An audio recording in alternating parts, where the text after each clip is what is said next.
નમસ્કાર. ગુજરાતમાં ઘણા લોકોનું સપનું હોય છે કે પોતાનો કોઈ નાનો મોટો ધંધો શરૂ કરે. જો આવું જ કોઈ સપનું તમે પણ સેવી રહ્યા હો, તો આજે આપણે એક એવી સરકારી યોજના વિશે વાત કરવાના છીએ જે આ સપનાને હકીકતમાં બદલી શકે છે. જી હા, એ યોજનાનું નામ છે માનવ કલ્યાણ યોજના. તો ચાલો આ આત્મનિર્ભરતા તરફની સફરને જરા નજીકથી સમજીએ. જો મનમાં પોતાનો વ્યવસાય શરૂ કરવાનો વિચાર ઘૂમી રહ્યો હોય તો આ માહિતી બરાબર તમારા માટે જ છે. ચાલો આ યોજનાની બધી જ વિગતોને એક પછી એક જાણીએ. તો આજે આપણે શું શું જોવાના છીએ? પહેલાં તો એ સમજીશું કે આ યોજના છે શું, પછી એમાં નવું શું આવવું છે, કોણ આનો લાભ લઈ શકે, ફાયદા શું શું મળે, અને હા, સૌથી અગત્યનું, અરજી કઈ રીતે કરવી. તો ચાલો સૌથી પહેલા મુદ્દાથી જ શરૂઆત કરીએ. સમજીએ કે આ માનવ કલ્યાણ યોજના આખરે છે શું. સરળ શબ્દોમાં કહીએ તો આ યોજનાનો મુખ્ય હેતુ એવા કારીગરો અને નાના વેપારીઓને પગભર કરવાનો છે જે આર્થિક રીતે થોડા નબળા છે. સરકાર એમને જરૂરી સાધનો અને સપોર્ટ આપે છે જેથી એ લોકો સન્માનભેર પોતાનો વ્યવસાય શરૂ કરી શકે અને આગળ વધી શકે. હવે વાત કરીએ એકદમ લેટેસ્ટ અને જોરદાર અપડેટની. સરકારે હમણાં જ માનવ કલ્યાણ યોજનાનું નવું વર્ઝન એટલે કે 2.0 લોન્ચ કર્યું છે.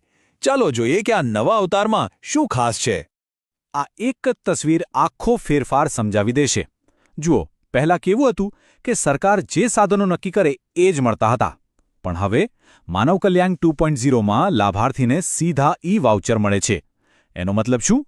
મતલબ એ કે હવે લાભાર્થી પોતે જ બજારમાં જઈને પોતાની પસંદગી અને જરૂરિયાત પ્રમાણેના બેસ્ટ સાધનો ખરીદી શકે છે. અને આ બદલાવનો સૌથી મોટો ફાયદો શું છે ખબર છે? સશક્તિકરણ, પાવર. હવે નિર્ણય સરકારનો નહીં પણ ખુદ કારીગરનો છે. કારણ કે એક દરજીને જ ખબર હોય કે એને કઈ કંપનીનું સિલાઈ મશીન શ્રેષ્ઠ પરિણામ આપશે. આ જે પસંદગીની આઝાદી છે ને, એ જ આ યોજનાની અસલી તાકાત છે. અરે વાત અહીં જ નથી અટકતી. યોજનામાં ખાલી સાધનો નથી મળતા, એની સાથે ફરજિયાત ટ્રેનિંગ પણ મળે છે. અને સૌથી સારી વાત તો એ છે કે ટ્રેનિંગના દિવસો દરમિયાન દરરોજ ₹500નું સ્ટાઇપન્ડ પણ મળે છે. એટલે ટ્રેનિંગ વખતે ઘર ચલાવવાની ચિંતા પણ નહીં. ઓકે, તો હવે એ સવાલ પર આવીએ જે કદાચ બધાના મનમાં હશે કે આ યોજનાનો લાભ આખરે લઈ કોણ શકે. એના માટેના જે માપદંડો છે એ સમજવા ખૂબ જ જરૂરી છે. તો મુખ્યત્વે 3 શરતો છે. ઉંમર 18થી 60 વર્ષની વચ્ચે હોવી જોઈએ, અરજદાર ગુજરાત રાજ્યનો કાયમી નિવાસી હોવો જોઈએ, અને સૌથી અગત્યનું, એ વ્યક્તિ આર્થિક રીતે નબળા વર્ગમાંથી આવતી હોવી જોઈએ, કેમ કે યોજનાનો હેતુ જ એમને મદદ કરવાનો છે. અને હવે ધ્યાન આપજો આ સૌથી મહત્વના નિયમ પર. આવક મર્યાદા. અરજદારના આખા પરિવારની વાર્ષિક આવક ₹6 લાખથી ઓછી હોવી જોઈએ. આ નિયમ એટલા માટે છે જેથી મદદ ખરેખર એવા લોકો સુધી જ પહોંચે જેમને એની સૌથી વધારે જરૂર છે. ચાલો, પાત્રતાની વાત તો થઈ ગઈ, પણ હવે જોઈએ કે આ યોજના હેઠળ લાભાર્થીને શું શું મદદ મળે છે. અને યાદ રાખજો, આ વાત ફક્ત સાધનોની નથી પણ સ્કિલ ડેવલપમેન્ટની પણ છે. આ યોજના કેટલી વિશાળ છે એનો અંદાજો તો આ લિસ્ટ પરથી જ આવી જ જશે. પ્લમ્બર, બ્યુટી પાર્લર, વાહન રિપેરિંગ, ભરતકામ, પાપડ બનાવવા, અરે દૂધ દહીં વેચવા જેવા કુલ 28 અલગ અલગ પ્રકારના વ્યવસાયો માટે આમાં મદદ મળી શકે છે. લિસ્ટ ઘણું લાંબુ છે. અને આ સૌથી મહત્વની વાત છે, આ યોજના તમને માત્ર માછલી નથી આપતી પણ માછલી પકડતા શીખવે છે.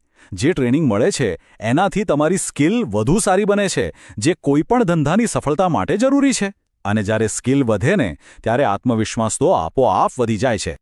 ચાલો હવે આખી ચર્ચાના સૌથી કામના અને પ્રેક્ટિકલ ભાગ પર આવીએ. જો બધી જ શરતો પૂરી થતી હોય તો પછી અરજી કરવાની પ્રોસેસ શું છે? જુઓ, ઓનલાઈન અરજી કરવા બેસો એ પહેલાં એક નાની તૈયારી કરી લેજો. આ બધા ડોક્યુમેન્ટ્સ હાથવગા રાખજો. આધાર કાર્ડ, રેશન કાર્ડ, આવકનો દાખલો. આ ચેકલિસ્ટ તમારી પ્રોસેસને એકદમ સરળ બનાવી દેશે. પ્રોસેસ એકદમ પાણી જેવી સહેલી અને પૂરી રીતે ઓનલાઈન છે. ખાલી આ 4 સ્ટેપ્સ છે. ઈ-કુટીર પોર્ટલ પર જાઓ અને રજિસ્ટર કરો. પછી અરજી ફોર્મ ધ્યાનથી ભરો.